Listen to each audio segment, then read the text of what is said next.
that happens a lot against Protoss, and that's why we always bring sieged tanks. Is because sieged tanks prevent the Protoss from being able to effectively do this. And I know this guy made a lot of immortals, and that made Nick say, "Oh, he's got a lot of immortals. I shouldn't make tanks." But that's just not true. If he had a bunch of tanks and he had them sieged up like right here and behind his army, and then his army was here, and the dude splits his army in half, and then he stims the guys in front and pulls them back, then the whole time that he's maneuvering and the Protoss is maneuvering, those tanks can be targeting these sentries and killing the sentries. Tanks kill sentries so fast because sentries are like casters. They have low health and a lot of usability, usefulness, or whatever. Another thing, you should never push out before your Raven has 100 energy, and Nick has a combined 2 Ravens. That comes out to $600. So on top of the $1,000 he has unspent in his bank, he's got another $600 spent on Ravens that can't participate in the fight.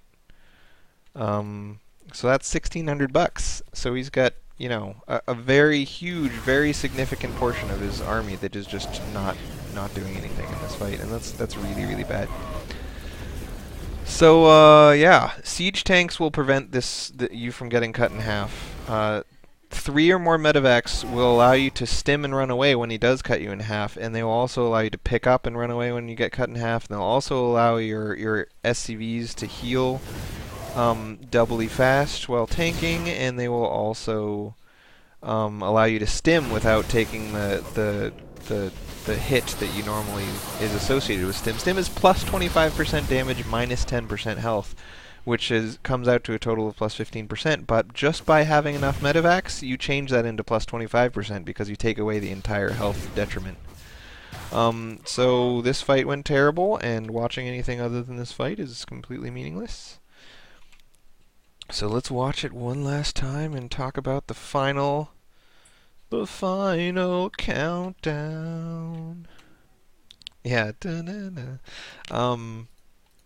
Immortals, Immortal Sentry. Now, just look at the Immortal Sentry. What are Immortals very, very weak against because of this hardened shield? Ghosts. What are Sentries very, very weak against? Ghosts. So I don't personally make ghosts, and I'm not saying you should make ghosts, but if you had just happened to have made ghosts instead of ravens, not as well as ravens, but instead of ravens, in this situation you could have completely won this battle even though you had all those other mistakes just from one good emp. If you emped right there, oh my god, this battle would have just been a huge victory. So I hate Blue Flame Hellions in TVP. I sometimes do make them if I see him go for an early, what's it called? The thing that gives you blank and charge. If he goes for that and 2 forges instead of going for a robo or instead of going for a starport, I might consider going Blue Flame Hellions. I often do. But if he gets a robo, Blue Flame Hellions are just completely stupid and irrelevant. Especially 5 of them. That's $500 that are not doing damage. Like, look, they're hitting Stalkers. He's hitting Stalkers. He's hitting 1 Zealot. The DPS of Blue Flame Hellions against 1 Zealot is very low. They only really do a lot of DPS if they can hit 3 Zealots with their blasts.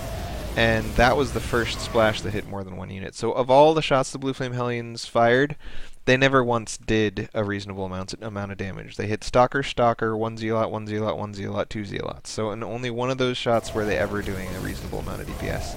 So that's why I just don't make them. I like to make 1 Hellion for scouting purposes because they're faster than Stalkers, but never make 5 Hellions. That's just crazy. Never make 2 Ravens, and always make at least 2 tanks, and definitely get Ghosts if you see more than 2 Immortals, because that's just crazy. Alright, that is all I have to say. Boom.